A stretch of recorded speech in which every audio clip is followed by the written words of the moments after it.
y que si en el peor de los casos se presenta, pueden muy bien contrarrestarlo. Ahora, las de gran velocidad. La insignificancia del grupo me daría la oportunidad de desarrollar verdadera actividad personal. Al cabo de 2 días de cavilar y de reflexionar, llegué a la... ¿Piensas que cada trabajo es indispensable? La respuesta es sencilla: no. Es innegable que el paso del tiempo puede comenzar a verse de una manera diferente con la llegada de nuevos avances tecnológicos, que años atrás parecerían simplemente una fantasía de alguien demasiado soñador.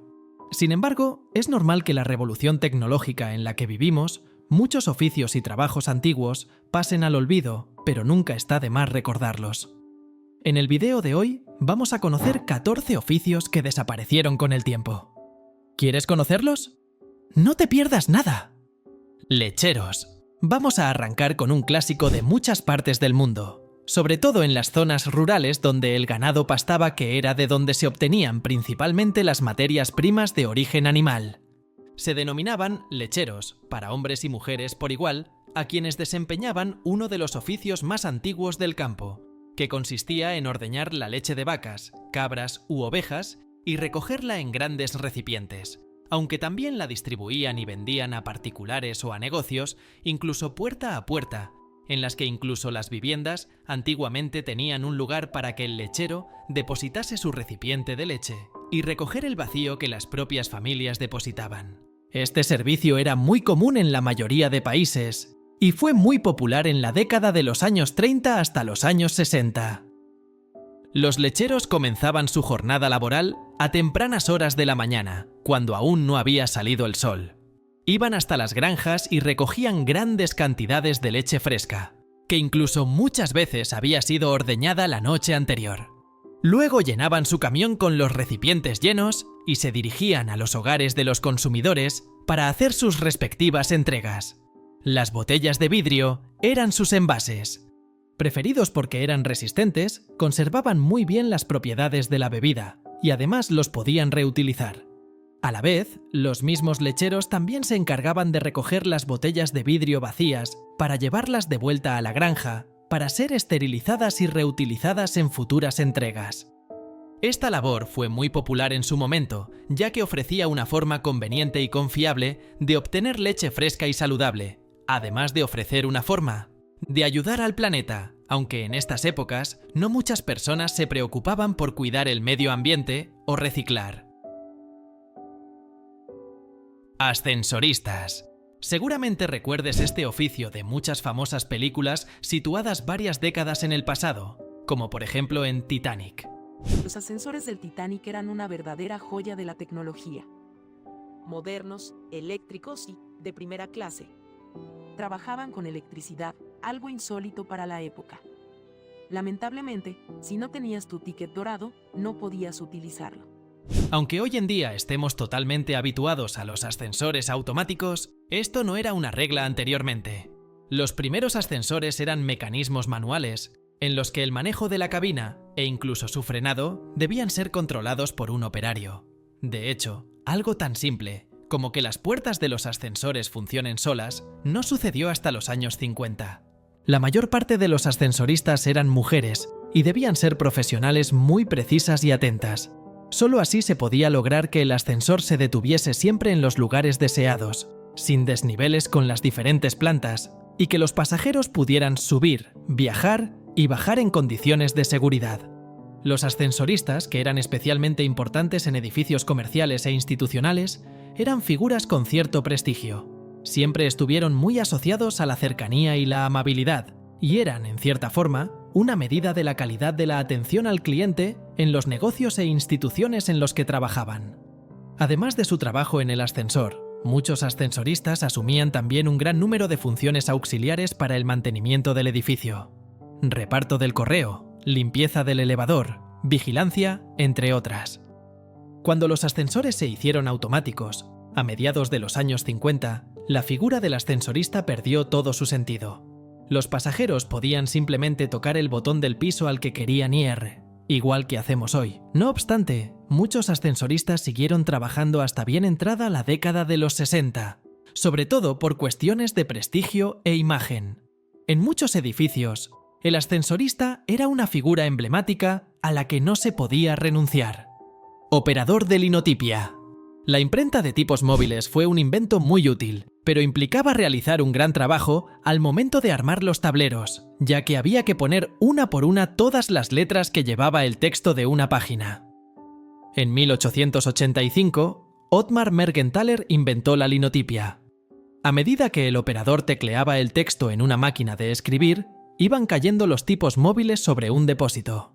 Luego se volcaba ese depósito sobre la plancha y quedaba el texto armado para imprimir.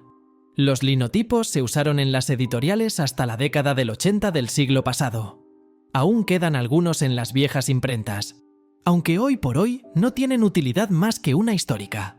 Desollinador. Otro mítico trabajo que ya ha dejado de existir. El desollinador se ocupaba de retirar de forma periódica el hollín acumulado en las paredes de las chimeneas y para mejorar su tiro. Su actividad se extiende también al mantenimiento de la chimenea, reparando pequeñas grietas que pudieran dejar escapar el humo.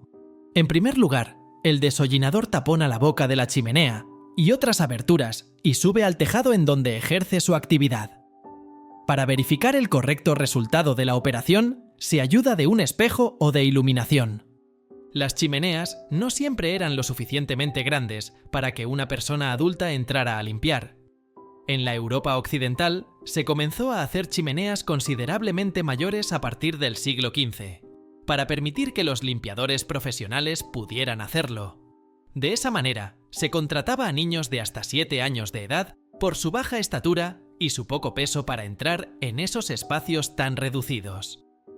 En 1864, la Casa de los Lores declaró ilegal el contrato de niños como desollinadores.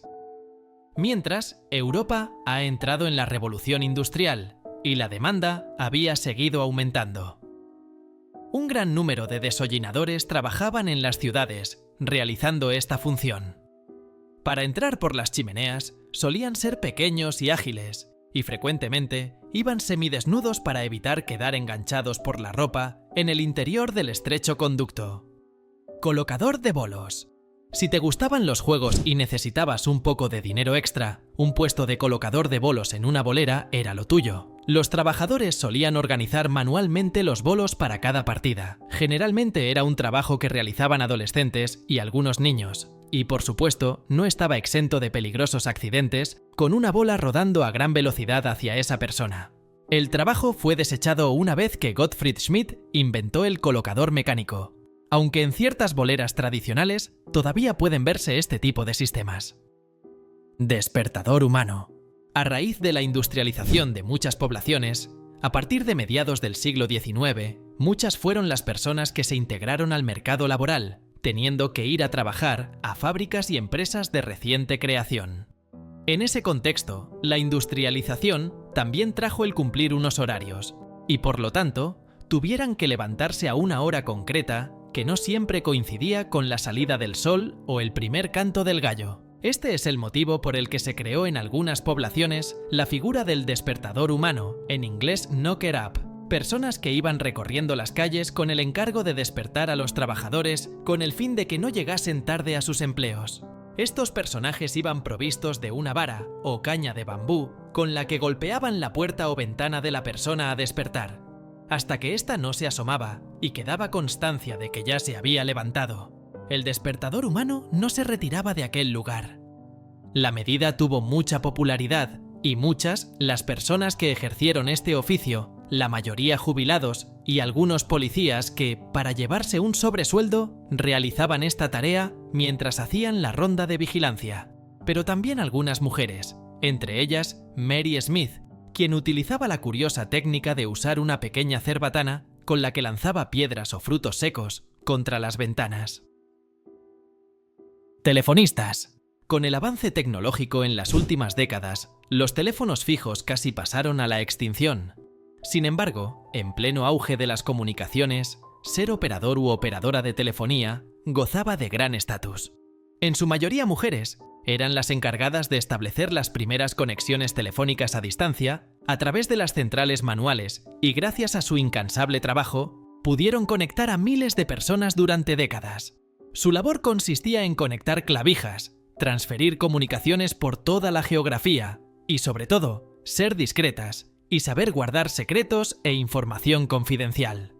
Para dar contexto, en España, esta labor fue asignada en un principio a hombres jóvenes que hasta entonces se habían encargado de la entrega de telegramas y que se encontraron con un trabajo al que no estaban acostumbrados, con un alto nivel de estrés y que requería mucha paciencia.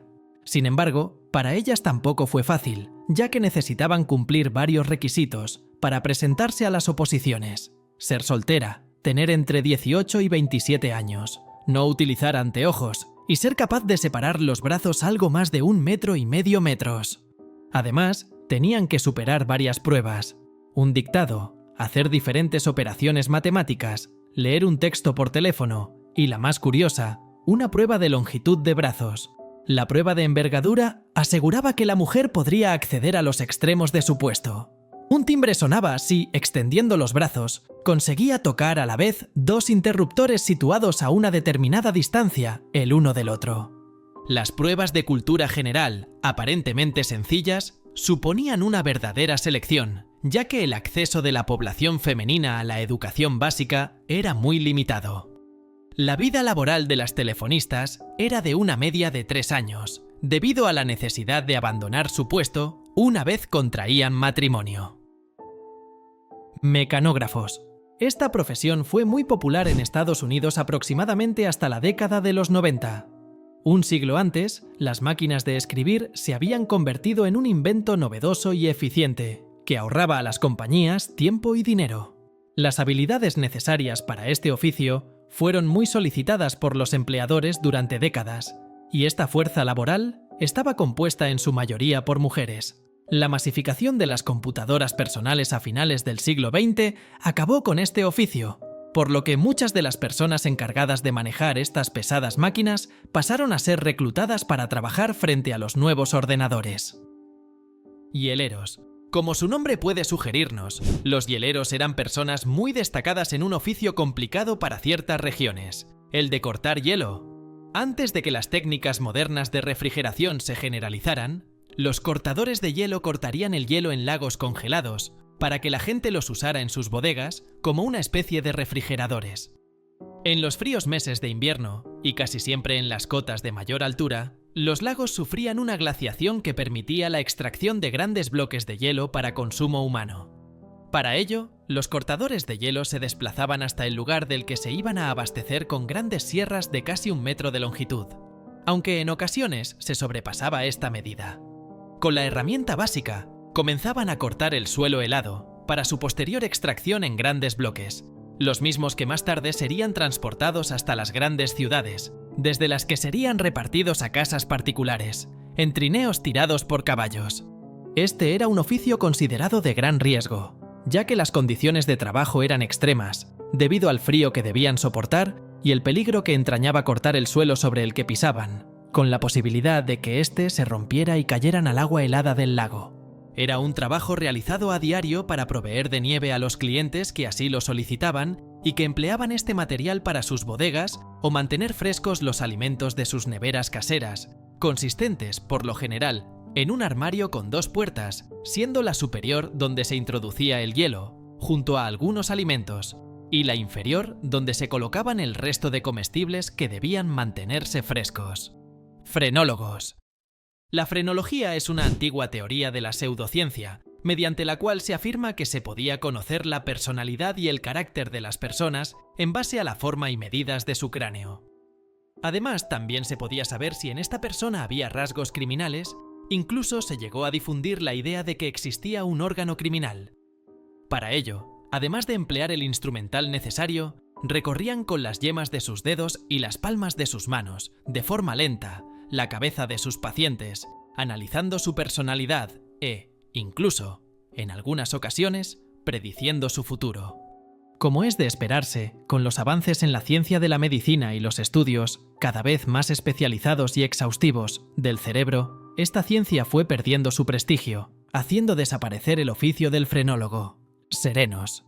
Si bien hoy en día se utiliza en ciertos países este término para referirse a alguien que trabaja en la seguridad de un lugar, lo cierto es que el oficio como tal era un tanto diferente. Dependían de los ayuntamientos, los cuales les proporcionaban el uniforme, con capote, garrote, farol, gorro y silbato. Para poder desempeñar el cargo de sereno, estos no podían poseer ninguna tienda o establecimiento y debían depositar una cantidad de dinero, a modo de fianza, por posibles faltas que pudieran cometer. Entre las tareas de estos funcionarios del ayuntamiento se encontraban no solo el vigilar las calles durante la noche, sino también el encendido y apagado del alumbrado público, así como el mantenimiento de este. Anunciaban la hora e incluso el parte meteorológico. Poseían un llavero con todas las llaves de las distintas casas y puertas de la localidad o ciudad, de modo que si algún vecino perdía su llave o se le olvidaba, solo tenía que llamar al sereno, con unas palmadas y gritando, para que éste le abriera la puerta de su casa. ¡Cazador de ratas! Con la propagación de las ratas en las ciudades, y con ellas las enfermedades que portaban, se popularizó en el siglo XIX el oficio de cazador de ratas, aunque en realidad ya existía con mucha anterioridad a dicho periodo. Su modo de actuar era cazar los roedores con la ayuda de trampas y cebos envenenados. En ocasiones también eran ayudados por algún can, aunque este último método era más común en ciudades como Londres, donde se cazaban ratas no solo por higiene, sino también por diversión, pues con ellas hacían luchas con perros en las que ganaba el perro que más roedores consiguiera matar en el menor tiempo posible. Con las nuevas infraestructuras de las ciudades y los avances en la higiene, este oficio fue en decadencia, pero nunca ha llegado a desaparecer por completo, más bien se ha modernizado. En la actualidad, existen empresas de controles de plagas, cuyo principal cometido, al igual que los cazadores de ratas, es el de acabar con esta serie de plagas, empleando nuevos métodos, como por ejemplo la fumigación de las casas, parques o edificios. Resucitador. Hoy en día, el trabajo de enterrador es tan común y honrado como cualquier otro. Y por supuesto, muy necesario, pues sin ellos, tendríamos que ser nosotros mismos quienes nos encargásemos de dar sepultura a nuestros familiares y amigos. El enterrador, o sepulturero, no solo se ocupa de enterrar a los difuntos, antaño en tierra, hoy día bajo una sepultura de mármol o piedra, sino también de desenterrar los restos, para hacer reducción de los mismos, o si fuera necesario, incinerarlos. Como contracara, y mucho más curiosa está el trabajo que no existe más, de los resucitadores. Aunque para algunos suene extraño y algo lúgubre, era un trabajo bastante común, desempeñado por hombres que estaban al día de los recién fallecidos, sobre todo en las grandes ciudades, para proceder a la exhumación y vender el cuerpo a los demandantes del mismo, que eran principalmente las facultades de medicina. Lo común de estas facultades era hacerse, en base a la ley establecida, con los cuerpos de los fallecidos, en hospitales que nadie reclamaba. Pero el aumento de los estudios de anatomía hicieron que la demanda fuera mucho mayor que la oferta que existía, obligándoles a actuar al límite de la ley, lo que propició la aparición de los ladrones de cadáveres, oportunistas que supieron aprovecharse de la situación para ganarse un sueldo y poder subsistir, algo que se daba sobre todo en Inglaterra. Pregonero. Para finalizar, entre los oficios ya desaparecidos se encuentra el de pregonero, de origen romano, y el cual ha sido reemplazado por los nuevos medios de comunicación, como son radio, televisión, prensa e internet. Provisto de un uniforme, gorra y una trompetilla o tambor, este funcionario del ayuntamiento se hacía notar por las calles de las ciudades y pueblos. Un pregonero se encargaba de gritar las noticias importantes desde las esquinas, una tradición que se remonta al siglo XVIII. Sus estruendosas voces desfilaban por las calles con una presencia audaz. Sin embargo, también se podían dar mensajes de particulares para la compra o venta de productos, citándose a los vendedores, el producto y el precio del mismo, para informar sobre la pérdida de algún objeto personal o para hacer saber a los habitantes de la llegada de teatros u otros personajes. Estos mensajes particulares eran pagados de forma independiente a los oficiales por parte de los vecinos que querían darlos a conocer. Un tipo especial de pregonero era el judicial, que acompañaba a los condenados, haciendo saber a todos los presentes su delito y la pena que le había sido impuesta. Los pregones se hacían con cierta entonación y musicalidad, haciéndolo atractivo a los oyentes. Este oficio cayó en vías de extinción con la aparición de los actuales medios de comunicación, desapareciendo en la segunda mitad del siglo XX. Luego de ver estos increíbles oficios ya desaparecidos, ¿recuerdas algún otro más que merezca entrar en un vídeo? Te leemos atentamente en los comentarios.